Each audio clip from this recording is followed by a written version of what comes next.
Hello, welcome to another episode of The High Ground, powered by Premier Companies. Aaron, it is you and I today.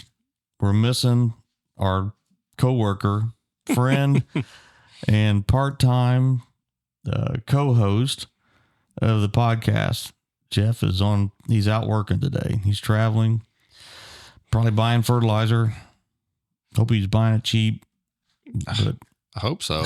we'll find out. I feel like a lot of wisdom left when he isn't here, but A giant sucking sound of just the wisdom fleeing the company. But in the podcast room is Aaron Bledsoe, our regular guest. And before we get started, Aaron, we got the question of the day. And this one, I teed this up just for you. And you can tell the listeners and give them kind of the current events. And our wives never listen to this, so we're safe. What projects are on your honey-do list, and what excuses are you using to get out of them? My honey to-do list has been very long, since about March. What happened in March? Well, I mean, last November we found out we were pregnant with our second child, and I feel like the nesting stage started a lot earlier this pregnancy. So there was outside work to be done, inside work to be done. There was just a lot. I feel like I accomplished a lot this year, but right now that list is still pretty long after he's already here and everything. And yeah, so we're a month and a half into this with the new kid and their second kid. And yeah, that I don't know. I don't even know where to start on the list. The excuse that I'm using right now is like, well, it's, harvest is starting. Oh, good one. Yeah. Harvest is starting. We got a new kid. Like, let's just enjoy the holding them and enjoying that whole phase. They're not that small this long. Nice. Yeah. But no, I still have some yard work to get done. I got a fence. I've pressure washed the inside of the fence. I got a white vinyl fence and I have to pressure wash the outside of it. And that one, I'm just like, whoa, it's just, I'm going to spray some soap on it the next time it rains, and that'll take a lot of it off. And Mother Nature, this year we couldn't get away from the water. Now, in the last month and a half, it's like, no, I'm not going to give you anything to even get anything done. So here we are. I've got a nursery to finish because we did not find out what it was until he showed up. So, I remember that. You guys did old school. Yeah. Uh-huh. Yeah, it was a surprise when he came out. I mean, I was dead set thinking it was a girl, but he came out. So you got to paint. I got to paint. I got to do the board and batten.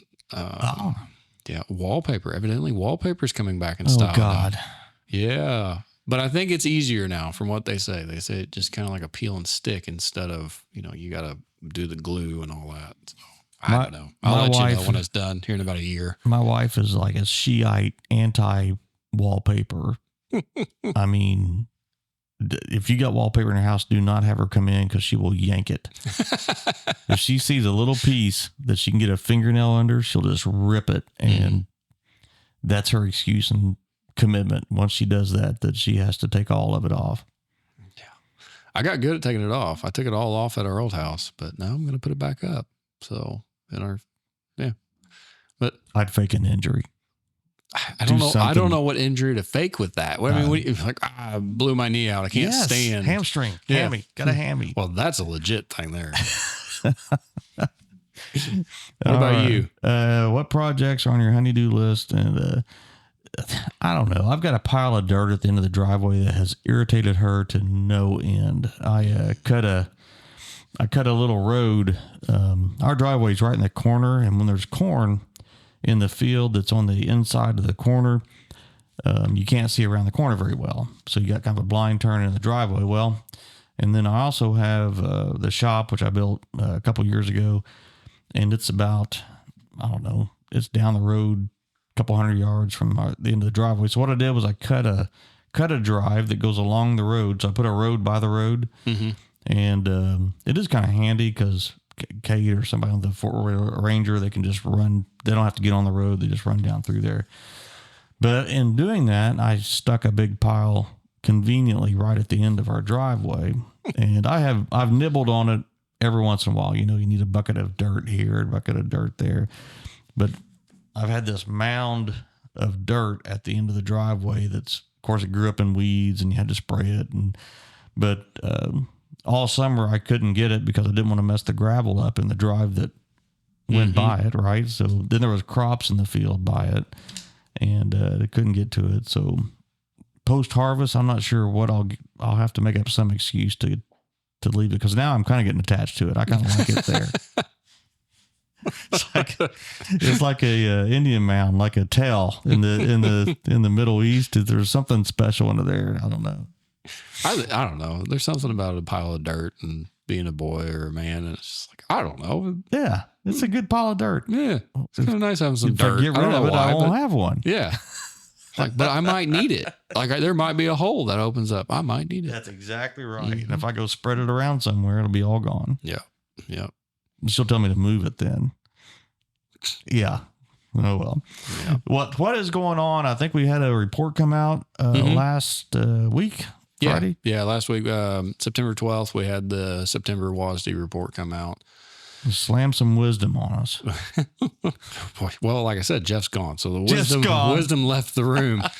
No, the market definitely felt like they wanted to see the corn yield drop, and across the board. I don't know.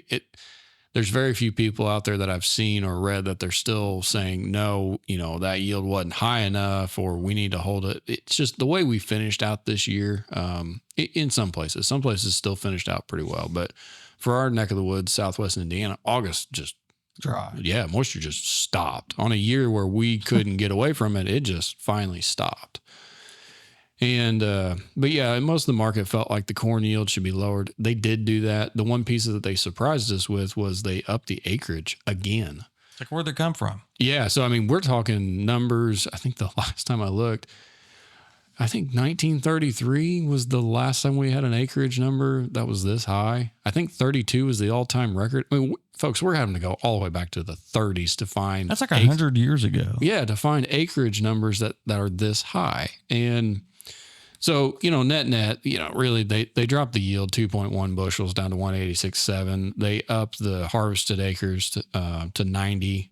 That's an even 90 million acres. So really on the production side, that was another 72 million bushels. I don't know. That's the plus? The plus was that they lowered the yield. Okay. That is the plus. And they're showing willingness to lower it. So, even if we look at this past year, right, this 24-25 crop, if we look at where they started and where they finished, they started at 181, raised it some, lowered it back down. Production, the ending stocks or the stocks to use rate that I really like to look at for this old crop, 24-25, they started out really high or higher than where they finished, much higher than where they finished. And so that's typical. I mean, you start to see as you go through the entire crop cycle, you get a better feel for where everything's at. Usage either comes up, comes down, but you start to narrow that picture down as you roll into this new crop, which is where we're at now for this 25-26. And right now they're starting out with a stocks to use rate of 13.1%. So as far as what that means, it's ending stock wise, that's over 2 billion bushel carry out. And typically that is a very burdensome That sounds like a lot. Yeah, it is. I mean, anytime what I've gathered is, and what I've heard for as long as we've been doing this is, when you get above 2 billion, there's a psychological factor of the market it feels perfectly fine. It doesn't need diddly anything for corn. Corn everywhere. Yeah, there's corn everywhere. We don't honestly know what we're going to do with all of it, is what it feels like. So 13.1% stocks to use rate. The last time we saw that was 2019.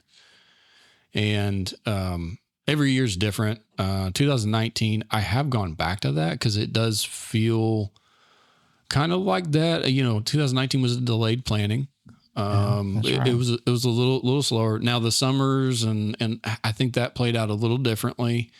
But they had talked about big acreage numbers. I remember that year coming in for the plot day in August that year, and they surprised the market, because everybody thought there's no way we planted. I think it was 94 million acres that year or something like that. It was a big number. Yeah, and they were like, "There's no way." I mean, we couldn't get it in the ground. It was wet everywhere. And then they came back and they said, no, you did that plus a little bit. And then as that cycle went through, they kept lowering that number down. That was a year where they adjusted the yield, I think, quite significantly. It just wasn't quite what they thought it was as we went through. Like I said, as we went through that fall and got into 2020, we started to realize where that situation was with the crop that we just harvested. So, but the reason I bring that one up is, again, that was the last time we'd kind of been around that 13% stocks to use rate. And so, everyone's wondering like, well, where's this market going to go? And I'll give the market one thing right now. I feel like it's holding pretty well. I mean, no one likes the prices, but it could be a lot worse.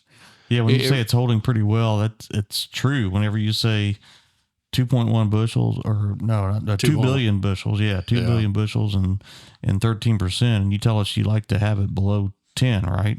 Yeah. Below 10 on corn. That's where the market starts to feel like, okay, maybe there needs to be a little bit of premium, or maybe we need to watch out on how the planting weather and all that stuff's playing out, because we use so much corn domestically, which is great. That is what is insulating us right now on this corn market. Is our domestic use. Is the domestic use. And the sheer demand numbers that they're penciling in for this crop is very significant. So the demand side is what's holding this thing up right now. If there is any chink in the armor, it would be if demand starts to reel back. Now, a way to incentivize demand or to get these types of levels is cheap prices, right? You use more of it when it's cheaper. If you look at the cattle market a couple of years ago, they did not like buying $6-7 corn to put into cattle that weren't nearly where they are now. Whereas where now you've got the cattle market up and you've got corn prices down, so the feed usage starts to make a lot more sense. And so they've got the feed usage bumped up significantly from the 24-25 and even the 23-24 crop. I have a big question mark on that. To me, I'm not a livestock guy, but I've been told nothing but the cattle situation does not fix itself very quickly. So to hit that feed usage what are number, they feeding it to? Yeah, like it's got to come from chickens, poultry, the turkey, that whole poultry market. Or it's got to come from hogs, and I'm just not I'm not well informed enough on the livestock market to say, but I know my gut says that number is pretty significantly high. I think that one comes back down, and so that does not help the stocks to use rate. Now, I think the yield could continue to be trimmed, regardless of how we feel nationwide. This still looks like a record yield. It just does. You're talking for it not to be, we're going to have to pull another, the record was 179.3. We're sitting at 186.7 now. So, I mean, minimum, you're going to have to pull 7-8 bushels off of this thing to not hit another record on top of acreage that is even higher than what it was last year. Yeah. So no matter how we slice it, we're looking at a big crop. And that's just what we're looking at right now. As far as like a perspective on prices, that I've talked about the 1920 crop. At this time of year, those December 19 futures were in that 360 to 380. Right now, we're sitting in the 410s to 430s here lately. So we're in a better situation than we were then. It's just that there's a lot of corn. Yeah, but a lot of corn. At least they're holding with the 4 in front of it. Yeah, absolutely. Yeah. I mean, it's better than what we had thought it was potentially going to be. I mean, you got into late July, early August, prices weren't this good. I mean, December futures finally broke $4 to the bottom side. That was a big psychological. It's like, oh my gosh, if it breaks 4 and goes sub 4, where's the next level of resistance? Is it 385, 360? And I mean, if you're talking futures at 385, now you're talking 350 corn. If you're talking 350 D's futures, now you're talking $3 corn. 325, it was a very scary situation. Right now, she's holding. And I think a lot of it comes back to the 24-25 crop, this old one.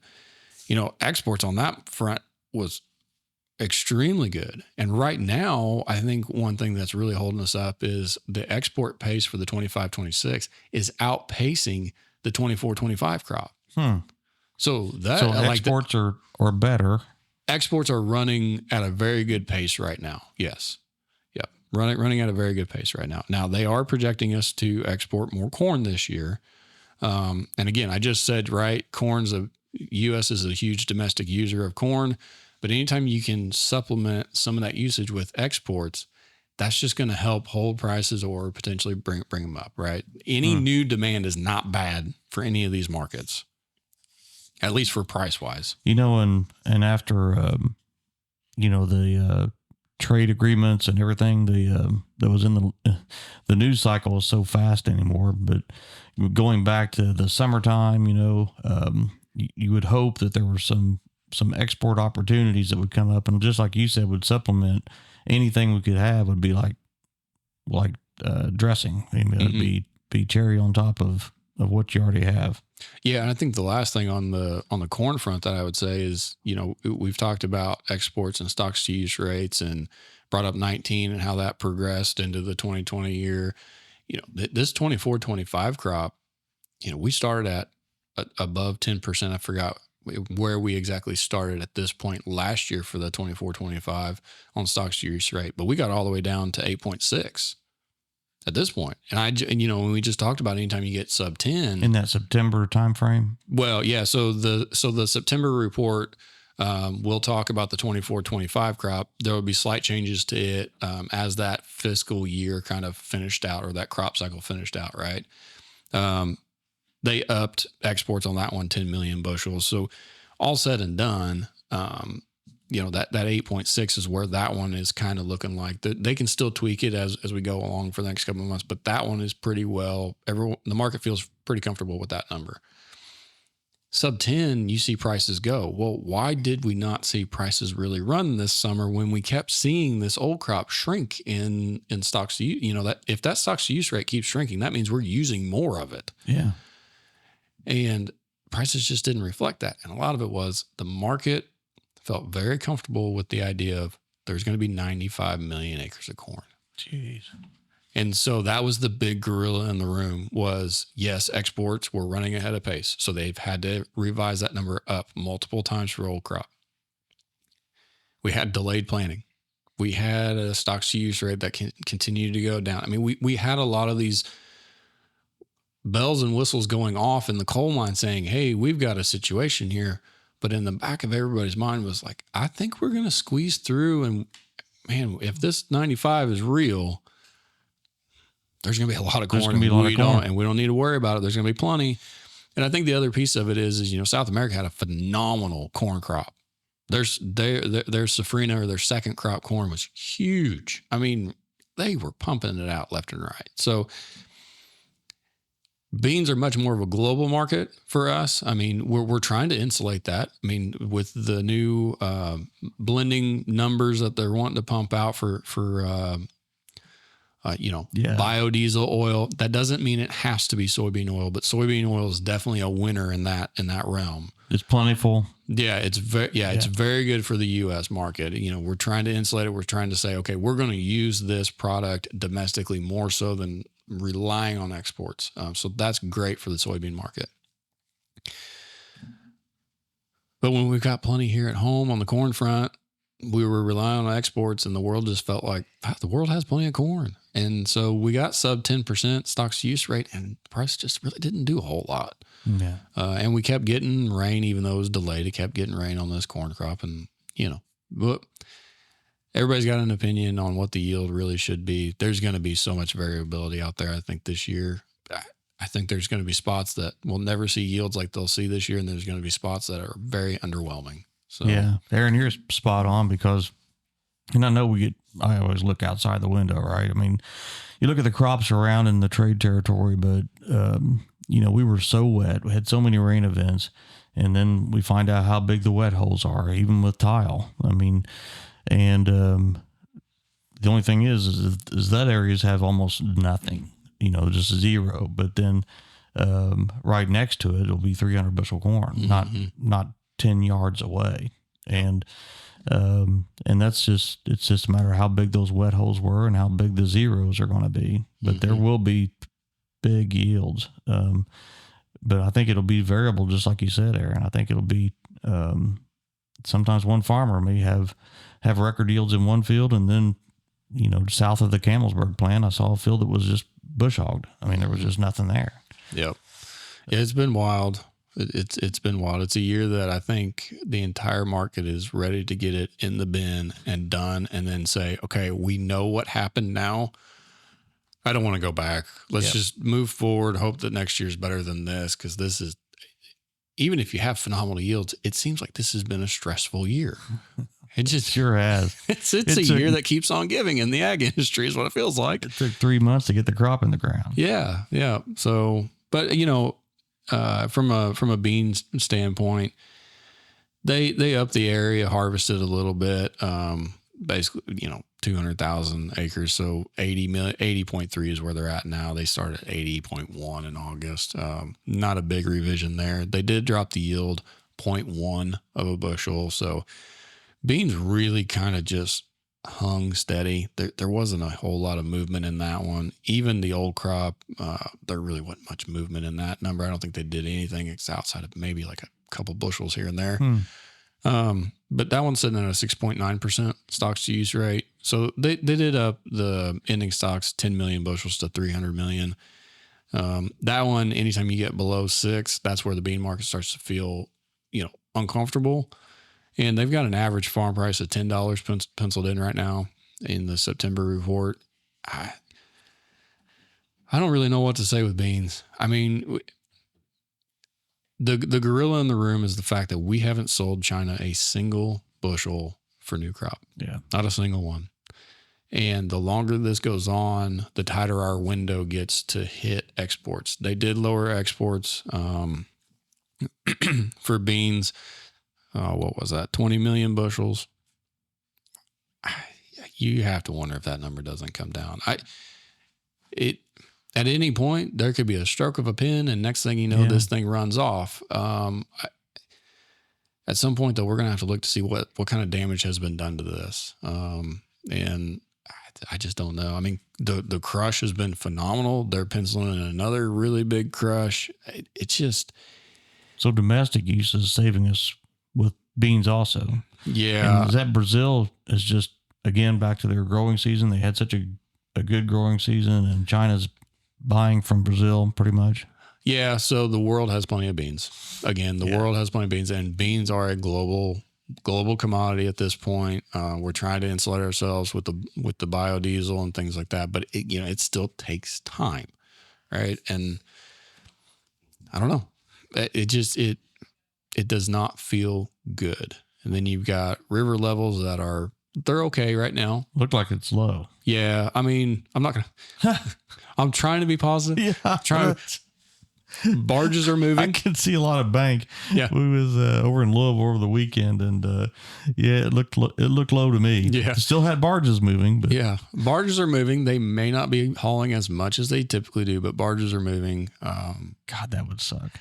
Yeah, if you look at the stocks to use rate, it would suggest that prices should hold or be a little better. It's just that gorilla in the room is so large and so big. It's like, what are we going to do if they, if we just run through this window of time where we typically move stuff, this should be our moment to shine in the world. And our beans are cheap compared to some other options, and they're still not doing it.